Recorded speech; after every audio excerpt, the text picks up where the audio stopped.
She should still be behind bars, y'all. Nuts ain't even the word. I mean, this was a plot twist, for real. I did not see that coming. So I have been seeing this documentary up and down my timeline. People talking about, oh my God, plot twist. I couldn't believe that happened. And when I see people talking about things, I just cannot help but watch it myself, especially documentaries. I love documentaries. Sitting up here with Zaria, we chilling, we watching TV. I decided to turn it on. I did not see that plot twist coming. If you have not seen it, stop right here and go watch it. Unless you don't, care about spoilers, because there will be spoilers. But I just knew I had to come on here and talk about it because it caught me all the way off guard. So we're going to start from the top. I took notes. It starts off with this middle school little girl. Her name is Lauren. She's dating this boy named Owen. They're like, the popular couple of her grade. They have a really cute relationship. Their parents are friends. They live in this small town. So it's just like very much so cookie cutter, cute relationship. Next thing you know, she receives some text messages in a group chat with him and some other people. And they were some mean messages towards her, basically taunting her about how her boyfriend doesn't really like her.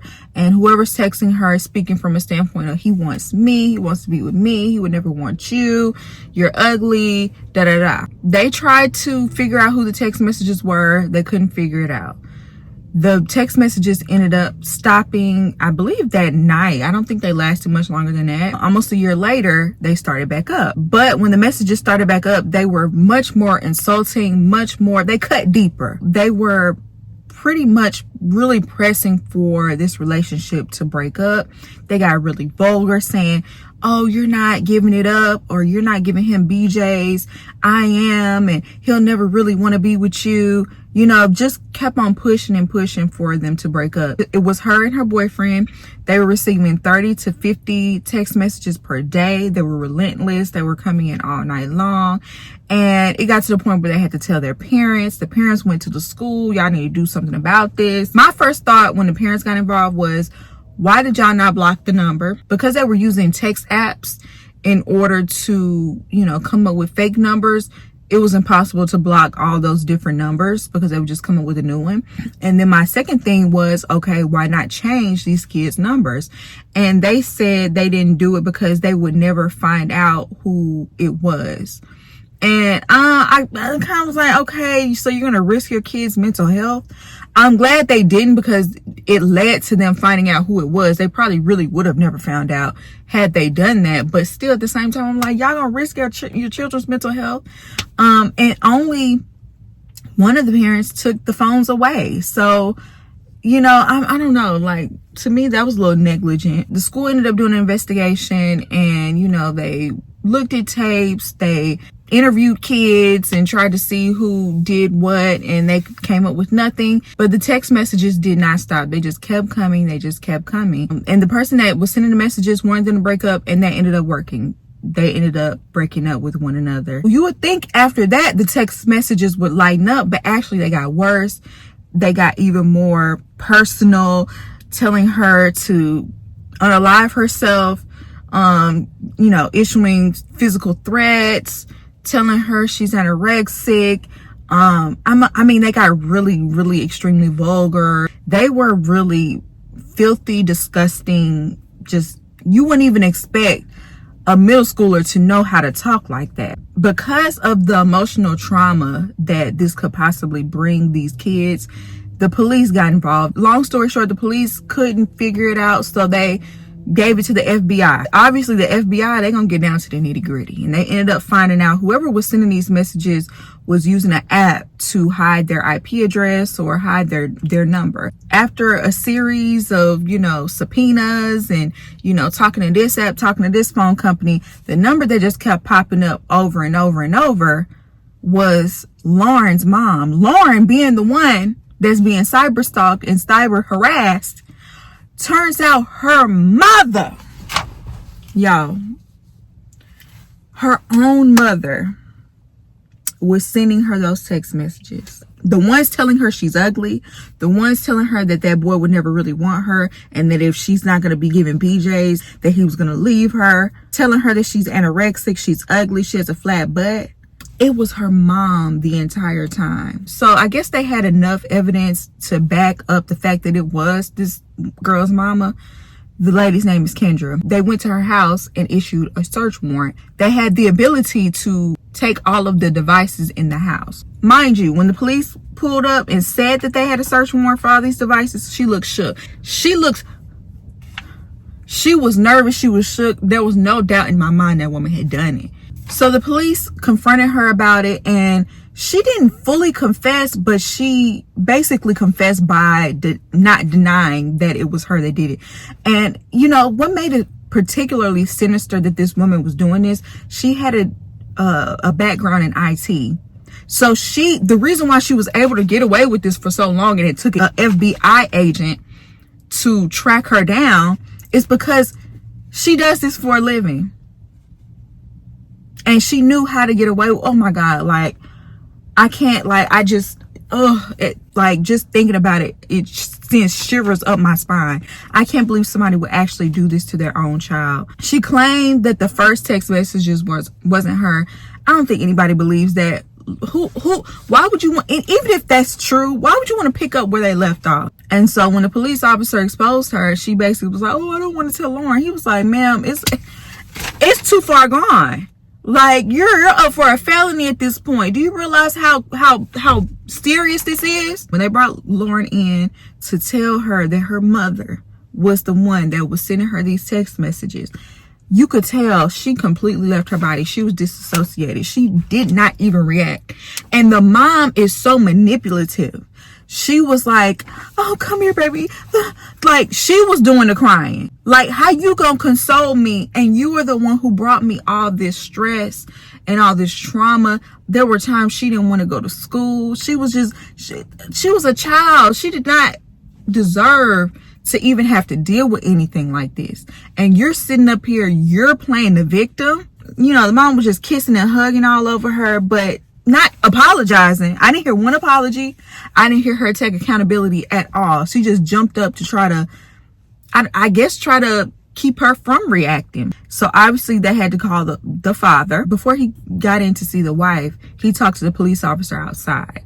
And first of all, he was completely thrown off. He couldn't believe that it was his wife that did that. Of course, he's going to be in complete shock.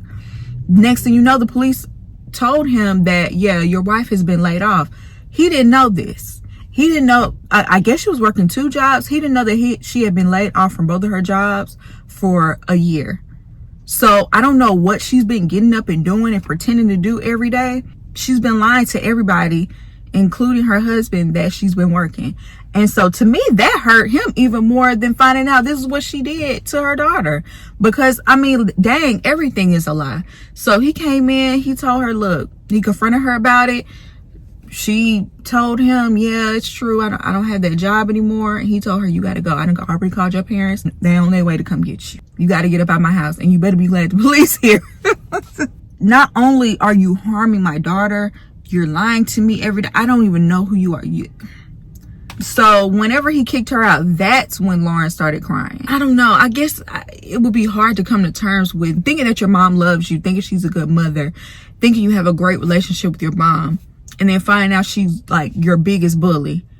She's literally a predator against you. Like, I can only imagine. Mind you, the mother agreed to participate in this documentary. She has full confessionals. So I'm like, okay, I'm watching it with my husband. He was like, he didn't even believe it was real. Like, I had to look up and see, did this woman actually go to jail? Did she on the sex offenders list? She did go to jail and everything. So it's real. But why, like, it was so hard for him to believe. Why would she participate in this documentary? And I'm thinking maybe 1, she probably got paid really good. 2, she seems like someone who is very deprived of attention. Like, she'll do stop at nothing to get attention. Clearly. Her defense as to what she was doing, she started off by saying, well, we've all broken the law. It's not even about you breaking the law. It's about you harassing children and your own child. Do not try to equate that to anything else, because she really tried to minimize what she was doing just then. And I feel like throughout this whole documentary, she just was never taking full accountability. And that's why I feel like even after all this has happened, she still ain't learned, because she still ain't being accountable for everything. Once again, she claimed she wasn't the original texter. I don't believe that, but okay. She said she wasn't the original texter, and she wanted to get to the bottom of who it was, so she started sending text messages herself. She started talking about, yeah, I was just a different person in these moments. This was just an escape for me, and it just consumed me. And I don't know who that was that sent those text messages. This is like one of the most evil things I've ever heard a mother do to her child. This is like psychological warfare. Like, to me, this is almost worse than putting your hands on her. Because we found out she was unemployed, that's the reason why she had all the time in the world to be sending these thousands, and y'all, it was literally thousands of text messages she was sending all throughout the day, harassing these children. Mind you, while all of this is happening, she has her family in financial ruin. She wasn't paying the bills. They were moving place to place because they were getting evicted. At one point, she wasn't paying for their storage unit, so they lost everything in it. And this man was sitting up here in the confessional, her husband, crying because he lost everything that was important to him, everything that he loved and had worked so hard for. He lost it in their storage unit. Even when they asked her to take responsibility for that, well, yeah, the financial part was on me. Well, then that means it was your fault. Like, she just was not apologetic for me. She didn't have enough remorse for me. And I just really feel like in the documentary, with her being there, they were trying to humanize her. They were trying to like give her backstory, which, you know, I'm going to talk about in a second, but that doesn't excuse anything that she did. What she did was messed up on so many levels. Like, she was a volunteer coach at her daughter's school and best friends with her daughter's boyfriend's mother. So while they're trying to investigate and figure out who's doing what, these little girls are being persecuted and being accused and, you know, being called in by the police and everything. And everybody's pointing a finger. And it's like ruining their high school experience by proxy. You're sitting there participating, acting like, oh yeah, I'm trying to figure out who's sending this stuff to. And it's been you the entire time. The entire time. You were playing in everybody deserved to jump you, to be honest. Like, you wasted everybody's time. You should have had to pay back restitution to everybody who spent a dime trying to help figure this case out. It's crazy because not only did she harass her daughter and her daughter's boyfriend, whenever her daughter's boyfriend broke up with her, he found a new girlfriend who lived 2 hours away. She somehow found that girl's mother and started harassing them. So obviously she had an obsession with her daughter's boyfriend. I don't care what she says. She talks about how she wanted her daughter to need her. And, you know, she went to like the weirdest lengths to do it. Like, she picked at her deepest, darkest insecurities, which turned out to be projection, because that's actually how she felt about her own self. But she projected on her daughter, talked about how ugly she was, told her to unalive herself, told her, you know, what she should have been doing with her boyfriend. Maybe a little bit of it was that you wanted that girl to need you, you know, in a weird, like, mentally ill type of way. But even more so than that, you're jealous of that girl. You wanted that little boy. You can't tell me no different, because why would you go harass his next girlfriend? And then later on in the documentary, the little boy said she will always do things. She would try to cut my steak and try to do things catered towards me. The mama said she would find ways to try to text him. You can't tell me no different. The motivation was him, and they didn't address that enough for me in the documentary. They put a little snippet in there with the mama and the son talking about it, but that's what it was. You wanted his attention bad. And they said even after he broke up with her daughter, she was still going to his games. Yeah, that's what. Be honest. Be honest. And you probably should be in jail for that right now. She did admit later on that she was essayed when she was 17, and she tried to use that as an excuse of her daughter was getting closer to that age, and that made me nervous. And so I wanted to do anything I could to try to control the situation and make sure that didn't happen to her. But you rather psychologically do it to her, because pretty much that's what you did. I don't see how she could ever be the same. I don't see how she could trust anybody ever again after her mother deceived her in the worst way possible. And then not only that, like the embarrassment and the shame of everybody knowing that your mother did that to you. Like that's wild. So she did end up getting arrested for cyberstalking. At that time, she was banned from communicating with her daughter. Her mama had successfully manipulated her to the point where the daughter wanted to write a letter on her behalf to help her get a lighter sentence. But you could tell that girl it's like almost like she's an empty vessel. Like you could tell her mom was very controlling, and she really does feel like she can't live without her mom telling her what to do. It's so sad. She was charged with 2 counts of stalking a minor, 2 counts of communicating with another to commit a crime, and 1 count of obstruction of justice. And she ended up doing 19 months in jail. Lauren, poor little girl, she communicated with her mom while she was in jail and wants to have a relationship with her again. Stockholm syndrome. And a part of me just feels like she's not able to reconcile what actually happened. It's like she hasn't truly accepted it. The dad needs to get her some therapy, because that is not okay what your mama did. If she were apologetic, if she did admit what she had done fully accept what she did, accept, you know, whatever comes with that, she couldn't help but accept jail. You know what I'm saying? Like, fully take responsibility, because you ruined people's lives.